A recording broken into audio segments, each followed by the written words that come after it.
I want to start by saying something that I think a lot of people need to hear. If your skin has been getting worse despite doing everything right, despite moisturizing every day, using the products recommended by dermatologists, following the routines you've seen work for other people, it is not your fault. And it might not be your skin either. It might be your moisturizer. I know how that sounds. Moisturizer is supposed to be the most basic, most benign thing in a skincare routine. It's supposed to help. And for some people, it does. But for a growing number of people with chronically dry skin, sensitive skin, reactive skin, skin that feels like it's getting worse no matter what they try, the moisturizer is not the solution. It's the problem. This video is about why that happens. The specific mechanisms by which your daily moisturizer might be working against your skin barrier instead of supporting it. What's in these products that causes issues? And what actually works instead? If you've been frustrated with your skin, this one is for you. Before we talk about what goes wrong, let's talk about what moisturizers are supposed to do. Your skin has a barrier, called the stratum corneum, which is the outermost layer of skin. Think of it as a brick wall. The bricks are dead skin cells called corneocytes. The mortar holding them together is a mixture of lipids, fats, including ceramides, cholesterol, and fatty acids. When this barrier is healthy, it does two things really well: it keeps moisture in and it keeps irritants out. Healthy skin barrier means skin that stays hydrated, stays calm, and heals quickly. When the barrier is compromised, when the mortar between the bricks breaks down, you get transepidermal water loss. Water evaporates from the skin faster than it should. You get dryness, tightness, sensitivity, reactivity. The barrier that's supposed to protect you starts letting irritants in. So moisturizers are supposed to support the skin barrier. To help rebuild the mortar. To slow down water loss. In theory, that's what every moisturizer on the market promises to do. In practice, for many people, it's not what happens. And understanding why starts with understanding the difference between the three types of moisturizing ingredients. Humectants.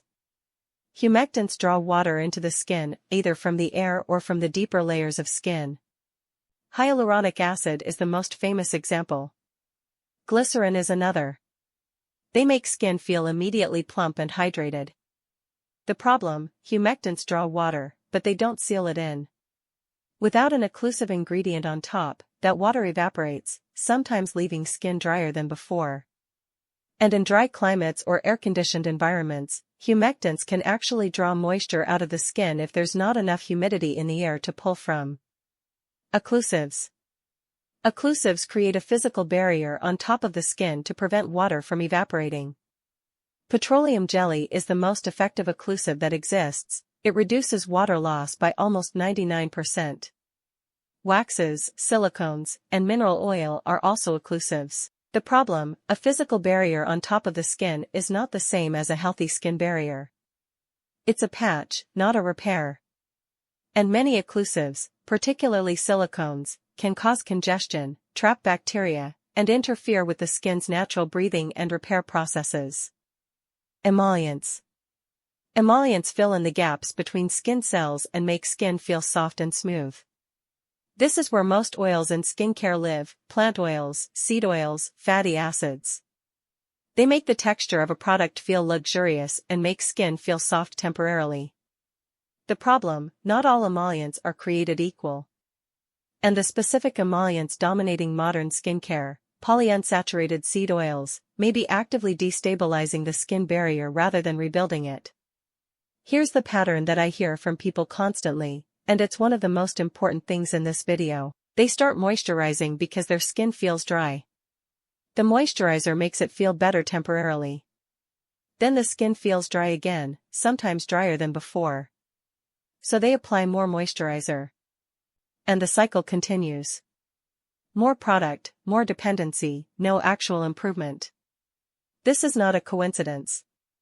This is a known phenomenon, and it has a name: moisturizer dependency. And it's driven by several mechanisms.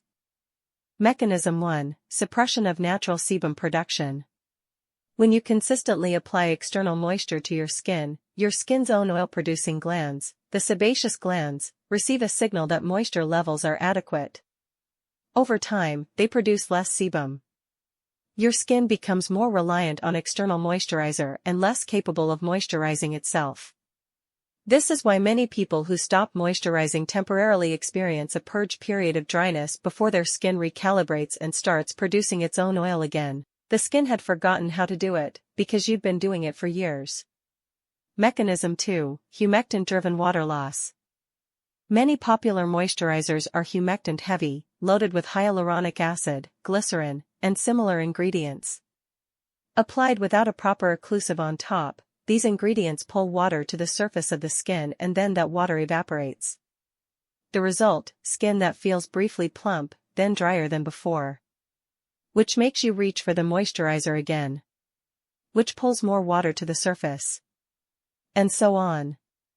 Mechanism 3, barrier-disrupting ingredients. Some of the most common ingredients in moisturizers, certain emulsifiers, preservatives, and surfactants, have been shown to disrupt the skin barrier. Sodium lauryl sulfate is the most well-known example, but it shows up in cleansers more than moisturizers. In moisturizers, the more relevant culprits are certain preservatives like methylisothiazolinone, emulsifiers like sodium lauryl sulfate derivatives, and fragrance compounds. These ingredients make products feel good, extend shelf life, and create stable emulsions. They also irritate skin, disrupt the microbiome, and in some people, create contact dermatitis, which presents as exactly the kind of reactive, sensitive, never quite calm skin that makes people reach for more soothing products. The irony, the products people buy to treat sensitive, reactive skin often contain the ingredients causing it. Let's talk about preservatives specifically, because this is an area that doesn't get nearly enough attention. Any product that contains water needs preservatives. This is non-negotiable. Without preservation, water-based products grow bacteria, mold, and yeast within days. Preservatives are what make a moisturizer safe to use for 12 to 18 months after opening. So preservatives are necessary. The problem is the specific preservatives used in most mainstream skincare. Parabens. Parabens were the industry standard preservative for decades. They're effective, inexpensive, and well-studied. They're also endocrine disruptors, they mimic estrogen in the body. Studies have found parabens in breast tissue. The full implications are still being researched, but enough people became concerned that paraben-free became a major marketing category. Methylisothiazolinone, MI, and methylchloroisothiazolinone, MCI. These replaced parabens as the safe alternative in many products. They turned out to be far more irritating, capable of causing severe contact allergic reactions in a significant percentage of the population. The European Scientific Committee on Consumer Safety flagged them as sensitizers. Some European countries restricted their use in leave-on products. They're still widely used in the United States. Formaldehyde releasers. A category of preservatives that work by slowly releasing formaldehyde, a known carcinogen, over time. They're listed on labels under names like DMDM-hydantoin, diazolidinyleurea, imidazolidinyleurea, and quaternium-15. Many people have no idea these are in their products. The point is not that you should never use a moisturizer again. The point is that the products marketed as treatments for sensitive, dry, reactive skin often contain the very ingredients most likely to cause sensitivity, dryness, and reactivity. The regulatory system that is supposed to protect you from this, in the United States, does not require safety testing before products go to market. The industry largely regulates itself. There's another piece of this that almost never gets discussed in mainstream skincare, and it might be the most important one. Your skin has a microbiome. Trillions of microorganisms, bacteria, fungi, viruses, that live on your skin surface and play a critical role in your skin health. They regulate inflammation. They protect against pathogens. They help maintain the pH of your skin. They communicate with your immune system. A healthy skin microbiome is one of the most important factors in calm, clear, resilient skin. And most moisturizers disrupt it. Preservatives, by definition, are antimicrobial. They kill microorganisms to prevent product contamination. When you apply a preservative-containing moisturizer to your skin, those preservatives don't discriminate between harmful bacteria and the beneficial microorganisms that make up your healthy skin microbiome. They kill both. Fragrance compounds, synthetic fragrances especially, have been shown to disrupt the skin microbiome. Certain emulsifiers alter the pH of the skin surface in ways that favor pathogenic bacteria over beneficial ones. Alcohol-based products, widely used as toners and some serums, essentially strip the skin surface of microorganisms entirely. When your skin microbiome is disrupted, you see more inflammation, more reactivity, more sensitivity, slower healing, more susceptibility to conditions like eczema, rosacea, and acne. The very conditions that drive people to buy more skincare products. The skin microbiome also plays a role in moisturization. Beneficial bacteria help regulate the skin's water-holding capacity. Disrupt the microbiome and you disrupt the skin's ability to hold its own moisture, which makes skin feel drier, which makes people apply more moisturizer, which disrupts the microbiome further. The cycle goes deeper than most people realize. So how do you know if this is what's happening to you? Here are the signs that your moisturizer might be making your skin worse. Your skin is drier now than before you started moisturizing regularly. This is the clearest sign of moisturizer dependency and potential barrier disruption. If your skin requires more moisturizer to feel comfortable than it did 5 years ago, something is wrong with the approach, not your skin. Your skin reacts to almost everything. Widespread sensitivity, to new products, to weather changes, to foods, to stress, often indicates a compromised skin barrier. If your skin barrier is intact, it is remarkably resilient. If everything makes your skin react, the barrier has been compromised. The likely culprit is something you're using every day. You feel like you need to apply moisturizer multiple times a day. Healthy skin, with an intact barrier, can maintain its own moisture for hours. If you need to reapply multiple times a day to feel comfortable, your skin is not retaining moisture effectively, which points to barrier disruption. Your skin is worst right after cleansing. Some tightness after cleansing is normal.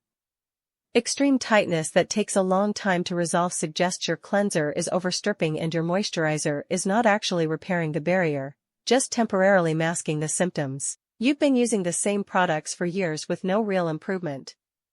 If your skincare routine is managing your skin but never actually improving it, if you're in maintenance mode indefinitely, the routine is not fixing anything. It's just covering symptoms. So what do you actually do? This is where it gets practical. Step 1. Simplify radically. Every product you add to your routine is another set of potential irritants, another set of preservatives, another disruption to your microbiome. The goal is not to find the right 12 products. The goal is to find the minimum number of products that allow your skin to function on its own. For most people, that means a gentle cleanser and a moisturizer. That's it. For some people, not even a daily cleanser, just water in the morning. Step 2. Eliminate fragrance entirely. Fragrance is the single most common cause of contact dermatitis and skin sensitization. It serves no functional purpose in skincare, it's there to make the product smell good. If your skin is reactive or sensitive, fragrance is the first thing to eliminate. Not reduce. Eliminate. Step 3. Switch to anhydrous products where possible. Anhydrous means water-free. Products without water don't need preservatives. No preservatives means no antimicrobial disruption to your skin microbiome. This is one of the most compelling arguments for fat-based skincare, tallow, shea, coconut oil, over water-based moisturizers.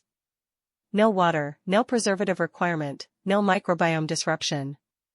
Step 4. Choose stable fats over polyunsaturated oils. If you're going to use a fat-based moisturizer, the stability of the fat matters. Polyunsaturated seed oils, sunflower, safflower, rosehip, grapeseed, oxidize on the skin and generate free radicals. Saturated and monounsaturated fats, tallow, coconut oil, olive oil, are stable and don't break down into harmful compounds in light and air. Step 5. Give it time. If you've been in a moisturizer dependency cycle for years, your skin will need time to recalibrate. The first 2 to 4 weeks of simplifying your routine may feel uncomfortable. Your sebaceous glands have been suppressed. Your microbiome has been disrupted. It takes time for these systems to normalize. Expect some adjustment before you see improvement. This is why I formulated the Opulent Facial Elixir as an anhydrous product. No water means no preservatives. No preservatives means nothing disrupting your skin microbiome every time you apply it. The base is Wagyu tallow, predominantly saturated and monounsaturated fat, completely stable, won't oxidize on your skin. It mirrors your skin's own lipid composition so your barrier can actually rebuild instead of just being temporarily coated. No fragrance compounds. No emulsifiers. No synthetic anything. One ingredient at its core, with a handful of rigorously sourced additions. If you've been in the cycle we talked about in this video, this is the simplest possible off-ramp. Link is in the description. Your skin wants to work. That's worth repeating. Your skin is not broken. It has not failed you. It is a remarkably sophisticated organ with its own moisture regulation, its own microbiome, its own barrier repair mechanisms, all of which function beautifully when they're not being constantly disrupted. The question is not what more can you add to your routine. The question is what can you remove? What can you stop doing that is working against your skin's own intelligence? Moisturizer dependency is not a character flaw. It's a predictable outcome of an industry that profits from you needing more product, not less. The more dependent your skin becomes, the more you buy. That incentive structure is built into every product on the shelf. You now know how to think about this differently. The skin barrier. The microbiome.